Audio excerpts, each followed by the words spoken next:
Hablemos de música. Hablemos de literatura. Hablemos de comida. Hablemos con personajes. Hablemos de deportes. Hablemos de salud. Esto y mucho más para hacer la tarde más interesante. Hablemos de...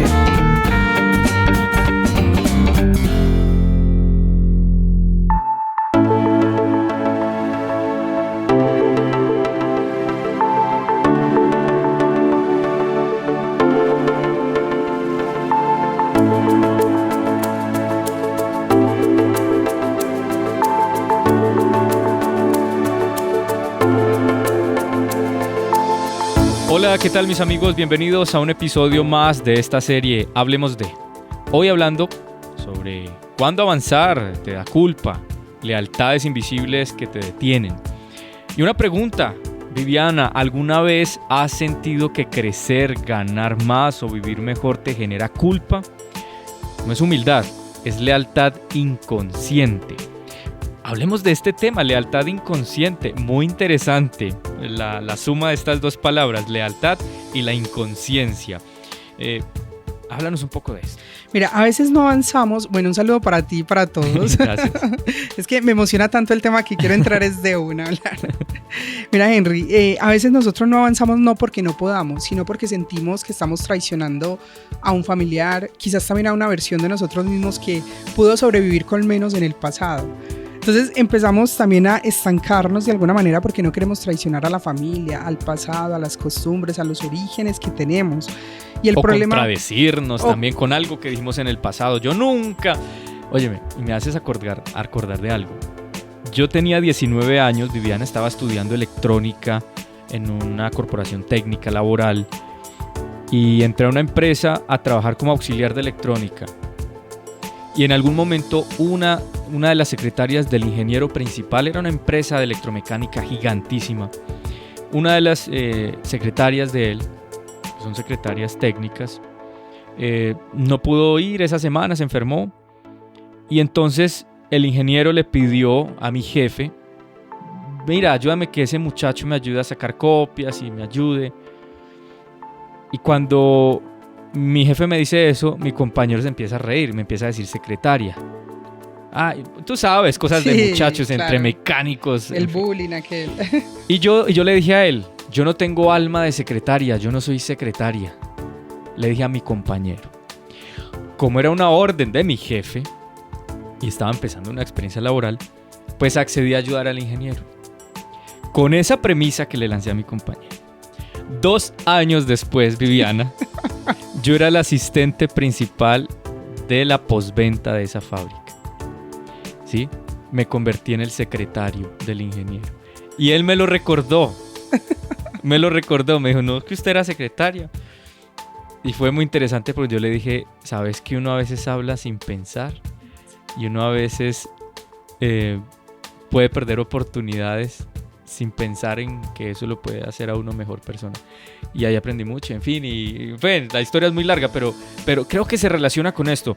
Yo lo hice bien, accedí. Exacto. Accedí y me di la oportunidad de aprender muchísimo. Aprendí gestión administrativa, aprendí liderazgo, aprendí costos, aprendí cosas que hoy día en mi trabajo actual me han ayudado a liderar un equipo. Pero ¿qué tal si yo hubiera sido leal a esa frase y a ese orgullo y simplemente hubiera dicho, no, ya le ayudé, gracias, yo sigo siendo el auxiliar del trapito del ingeniero? O sea, ¿dónde estaría yo? ¿Dónde estarías? No estarías. Probablemente estaría, bueno... Sería el auxiliar de 50 años. Sí, ya estarías pensionado de pronto. Ay, no. Porque este es un ejemplo muy consciente de lo que nosotros estamos hablando ahorita.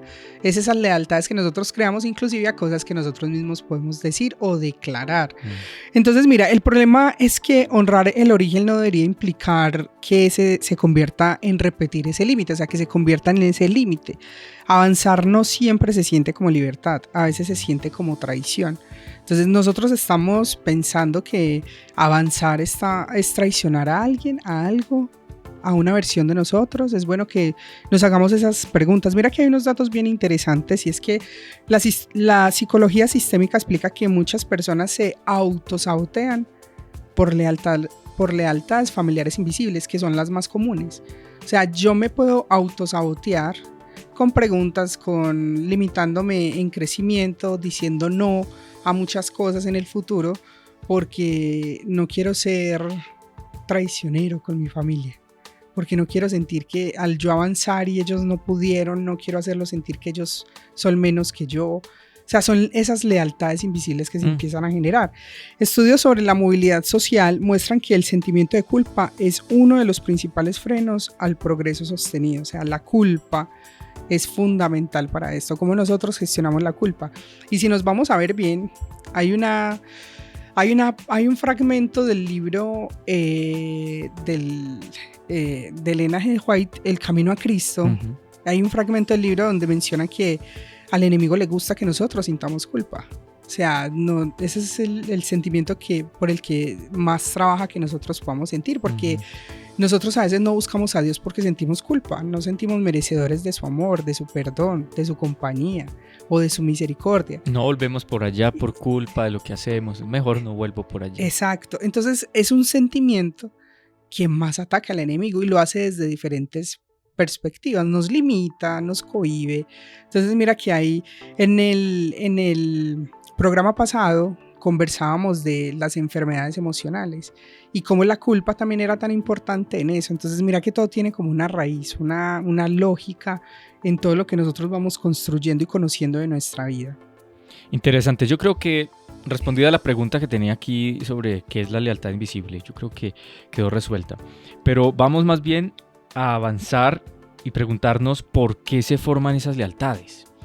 Por pertenencia temprana, o sea, por varias cosas, pero te voy a mencionar uno de ellos, es por pertenencia temprana. O sea, desde niños aprendemos muchas cosas y una de ellas es para pertenecer, es decir, no puedo ser demasiado distinto porque me van a aislar, me van a sacar, me van a rechazar.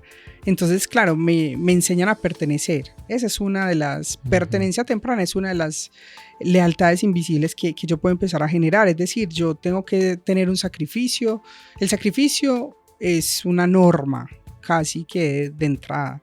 El dolor es cotidiano, el descanso era un lujo, probablemente. Todo tengo que conseguirlo con sacrificio, con sobreesfuerzo, para que valga la pena, como mis padres. Ese tipo de cosas. Y sabes, el cerebro también que aprende que si yo avanzo demasiado, probablemente me vaya a quedar sola. Porque no todo el mundo avanza al ritmo del que uno quisiera. O sea, yo recuerdo que una vez un jefe me decía, cuando yo trabajaba en Microsoft, un jefe me decía a mí: Vivi, mira, es bien curioso que en la medida que tú más te vas especializando en una carrera, más poquito se vuelve el rango de acción. Porque como es tan especializado, es ahí y ya. Y lo mismo pasa en la vida, me lo decía, lo mismo pasa en la vida. Mientras tú más avances, más sola te vas quedando, porque no todo el mundo va a avanzar a tu ritmo. Entonces tienes que elegir muy bien qué quieres hacer, cómo lo quieres hacer y sobre todo qué carácter quieres desarrollar para alcanzar lo que quieres alcanzar. Eso en ese momento me explotó la cabeza porque pues uno piensa que mientras más se prepara, más se forma, va a encontrar más entornos en los cuales estar y no es así. Alguien me decía, Viviana, esto es a manera de comentario, no es un comentario experto, no somos expertos en psicología o filosofía, mucho menos. Pero me decía, la oposición es la mejor escuela y es el mejor camino al éxito. Y hacía la comparación o la ilustración con el salmón canadiense. El salmón canadiense navega contracorriente para buscar la manera de procrear. El salmón canadiense que no nada contracorriente no se reproduce. Es cierto. Y no sé si es el único pez que lo haga, bueno, tampoco soy zootecnista, no sé. Pero al menos sí me puse a investigar acerca del salmón. Y sí, este pez nada contracorriente. Va no en sentido del río como los demás peces, sino que va contracorriente para poder procrear, para poder generar descendencia. Ahora, es verdad, entre más uno encuentra oposición, quizás esté haciendo las cosas bien, ¿no? Sí. A veces no la palmadita en el pecho todo el tiempo es síntoma de que estás haciendo las cosas bien.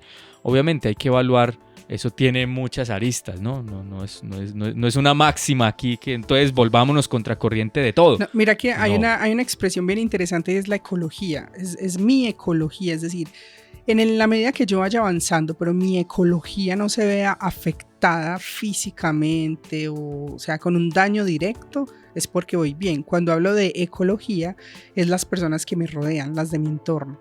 Entonces, por más que yo esté avanzando, al otro no le parezca, pero lo que estoy haciendo no le está generando un conflicto físico, ya psicológico y demás, pues probablemente es un problema no resuelto también de esta persona. No, y ahora pongámosle un componente interesante que no podemos obviar, el componente moral y ético. Yo creo que ese es el mejor filtro para Exacto. saber si uno va bien o mal.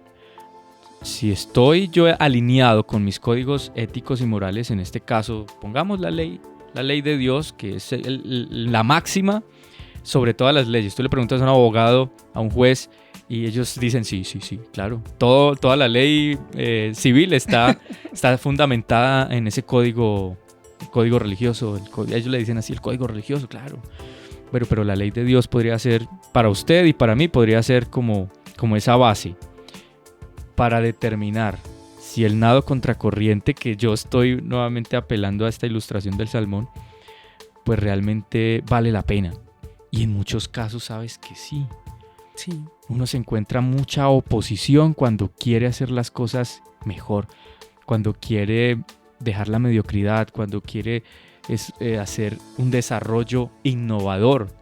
Se encuentra mucha oposición, o si no, digámoselo a la mayoría de inventores que post-mortem son reconocidos por sus logros, no mientras estuvieron en vida, ¿no? 100%, Henry. Mira, otra forma otra manera de ver por qué se forman las lealtades también, te voy a mencionar, es por amor malentendido. ¿Cómo así? A veces el amor se confunde con igualarte al sufrimiento del otro. O sea, entendemos mal el amor. Cuando yo me igualo en sufrimiento, creo que estoy siendo amoroso con el otro. Es la forma en que creemos Viviana, que ese es amor. La mayoría de gente entiende la empatía hoy día como sentir el dolor del otro. Sí. Y hay una romantización del cristianismo de sufrir como el otro para entenderlo. A ver, ¿cómo entonces desmitificamos ese concepto o cómo nos alineamos a él?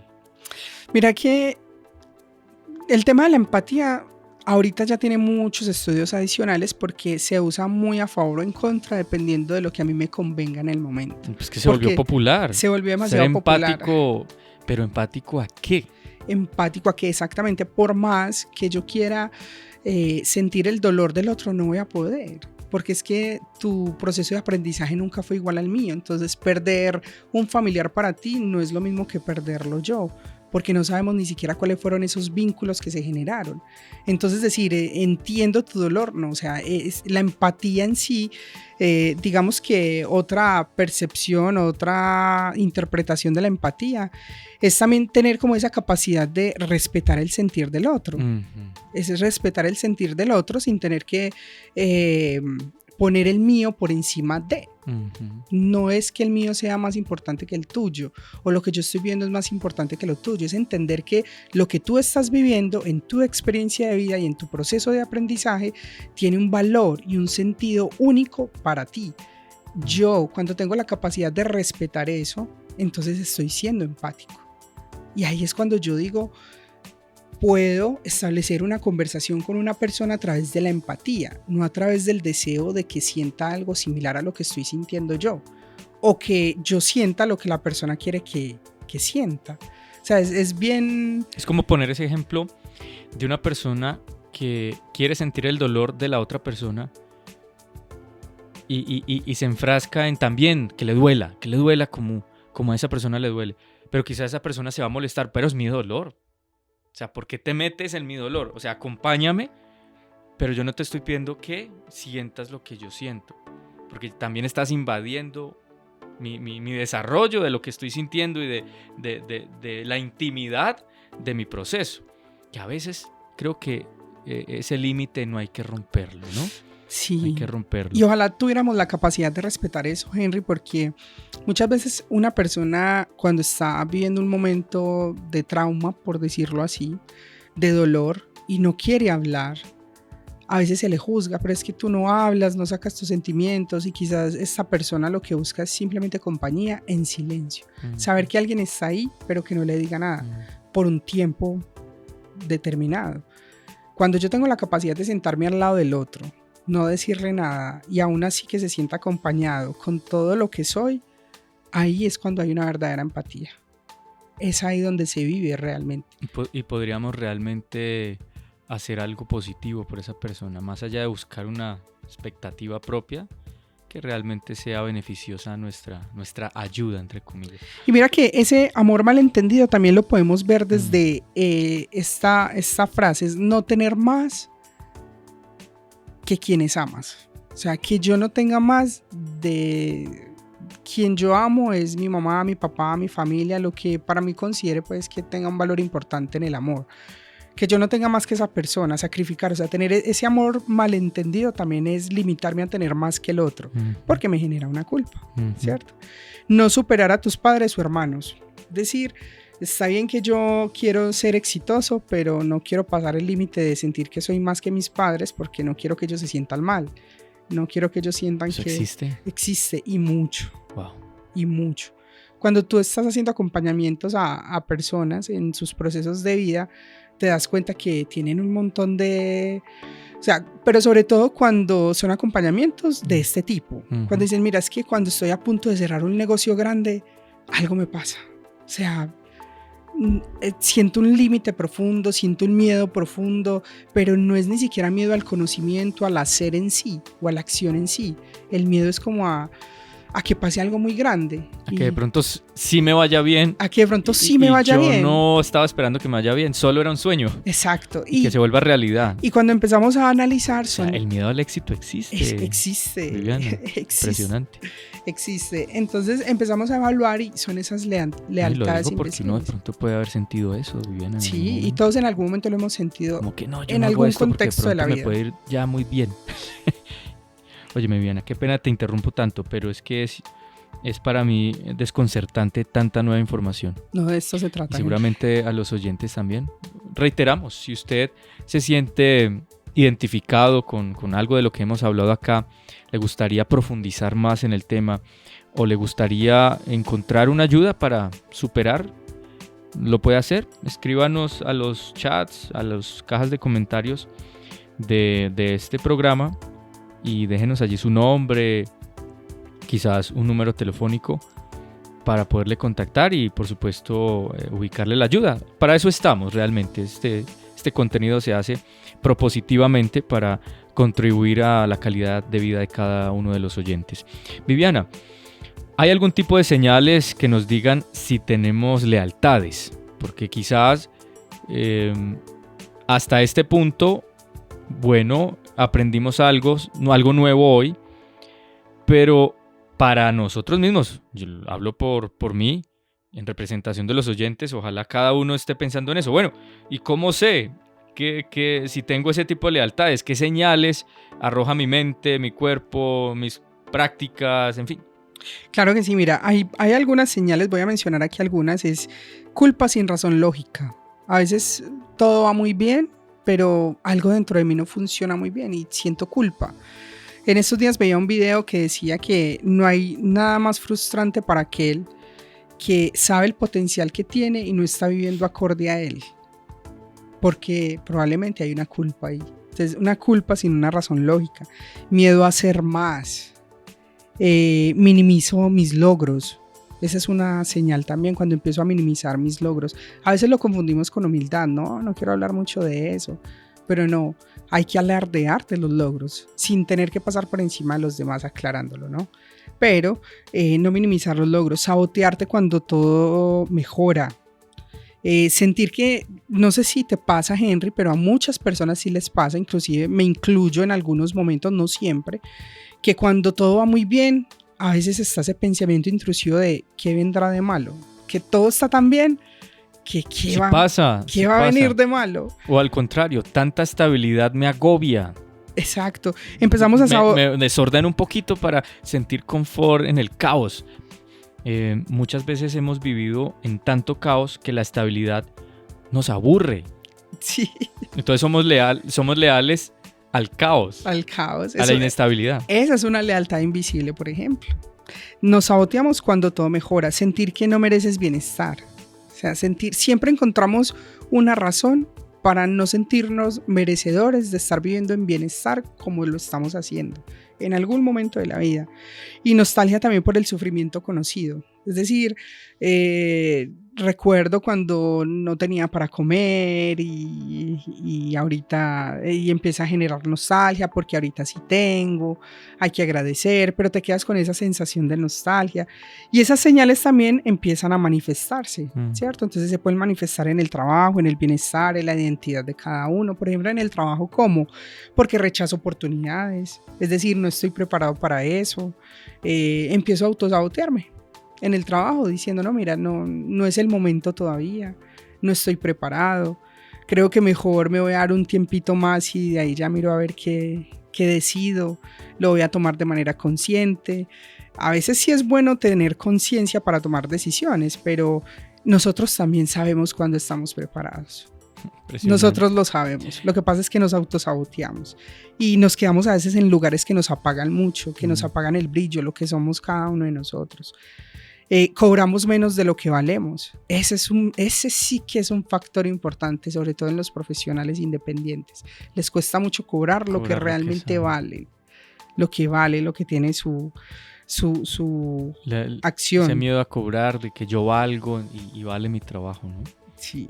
Impresionante. Bueno, ¿cómo podemos empezar entonces a soltar esas lealtades? Yo creo que esta pregunta es importantísima, porque quedamos todos asustados. Bueno, creo que somos leales a muchísimas cosas perjudiciales, pero ahora, ¿cómo las suelto? Bueno, yo creo que lo primero es aprender a nombrarlas. Aprender a nombrar esas lealtades. ¿Cómo identificarlas? Sí, por ejemplo, ¿a quién siento que traiciono si avanzo? O sea, hagámonos preguntas que nos cuestionen en relación a eso. Si yo voy a avanzar, ¿a quién siento que estoy traicionando? ¿De quién aprendí que sufrir es amar, por ejemplo? O sea, que si yo amo a alguien, de entrada sé que voy a sufrir. ¿De quién aprendí eso? Que pueda ser una naturaleza de la vida porque hay situaciones que van a pasar porque no somos perfectos, está bien. Pero de entrada yo ya navegar por el amor con esa creencia de es que ya voy a sufrir, pues vas a sufrir. Igual vas a sufrir. ¿Qué versión mía fue necesaria antes pero que hoy me pesa? O sea, yo, por ejemplo, cuando hago un análisis de lo que yo soy ahora, yo acepto lo que fui en el pasado. Me ayudó a sobrevivir en muchas cosas, pero hoy en día no son necesarias. Puedo transformarme y lo mismo ahorita en el presente, muchas cosas que me están sirviendo ahorita no necesariamente me van a servir en el futuro, ¿sí? Entonces empecemos también como a cuestionarnos a nosotros mismos todo este tipo de cosas. Nombrar rompe el hechizo inicialmente, porque ya las estoy nombrando. Al menos ya, bueno, el hechizo pues en términos metafóricos, ¿no? Sí, no vayan a pensar que aquí estamos hablando de magia. No. No, está hablando, pues yo creo que Viviana se refiere a esas cosas espontáneas que suceden, circunstanciales, sí, que no controlamos y que hacen que quedemos un poco mal parados. La segunda forma de hacerlo es separar amor de sacrificio. O sea, empecemos a reconocer que el sacrificio es una cosa y el amor es otra. No necesariamente van unidas. No necesariamente. Es decir, nosotros sí podemos amar sin igualar el dolor del otro. O sea, está bien que tú tienes tu dolor, pero yo no tengo por qué sentirlo. Pero igual te amo. Pues no tengo por qué vivir tu dolor. Ni tratar de sanarlo a mi ritmo. Exactamente. Porque me incomoda lo que te duele. Exactamente. ¿Verdad? Puedo amar sin repetir la historia. Han escuchado, han visto, han presenciado o no sé, lo están viviendo quizás también actualmente. Es que la historia de mi mamá se está repitiendo en mí. O es que la de mi abuela en mi mamá, la de mi mamá en mí. ¿Por qué yo tengo que repetir la misma historia? ¿Qué tan consciente estoy siendo también como de romper con ese árbol? Y también podemos amar sin limitar el crecimiento. El amor maduro no exige estancamiento. O sea, desde el amor Esa es una forma también de romper con esas lealtades invisibles. Y otra más es avanzar con permiso interno, es decir, frases que nos pueden ayudar mucho es puedo crecer y seguir perteneciendo. No necesariamente crecer me aleja de mi familia, yo puedo pertenecer a ellos de una manera diferente. Inclusive los puedo invitar también a ser diferentes, a que no se queden allí. Honro mi historia sin repetirla y mi bienestar no le quitan a nadie. El sistema nervioso necesita un permiso explícito. Entonces, ¿cuál es el permiso que yo le estoy dando a mi sistema nervioso? Básicamente es eso. Y también avanzar en pequeñas dosis. Es decir, el cerebro tolera mejor cuando nosotros hacemos pasos graduales, cuando no hacemos grandes cosas, lo tolera mejor cuando no hacemos unos cambios tan drásticos, sino cuando vamos en pasos graduales, con cambios sostenidos y con un éxito amable. Es decir, voy paso a paso, no me subo mucho, no me bajo mucho, voy bien reconociendo mis logros, no los estoy minimizando y estoy logrando avanzar. Con pausa, pero pues sin pausa. Sin prisas, pero sin pausas. Exacto. Sí, sin prisas, pero sin pausas. Me encanta esa frase y la usé, de hecho la usé en una música que hice con mi esposa.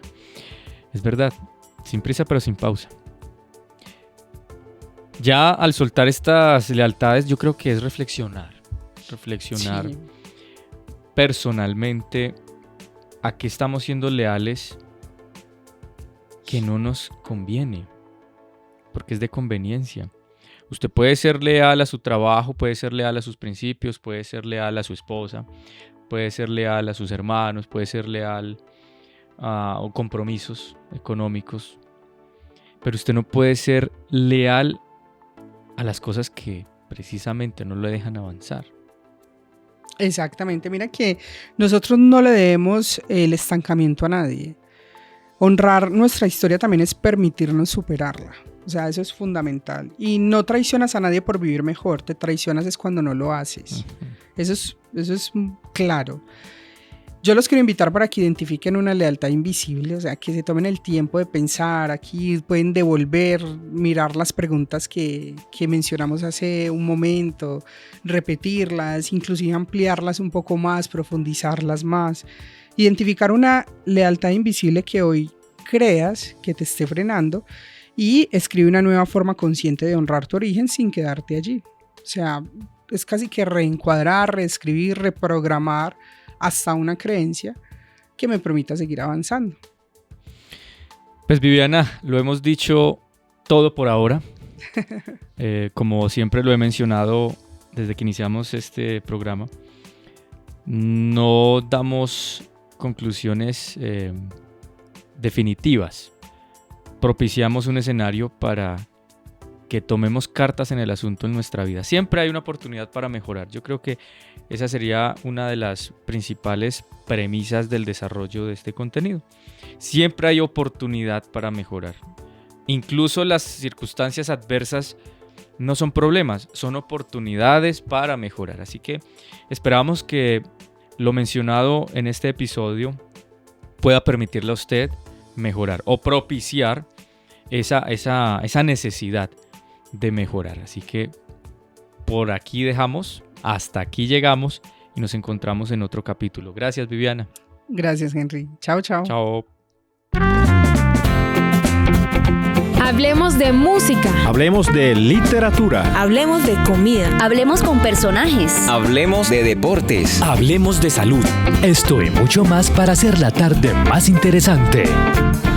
Hablemos de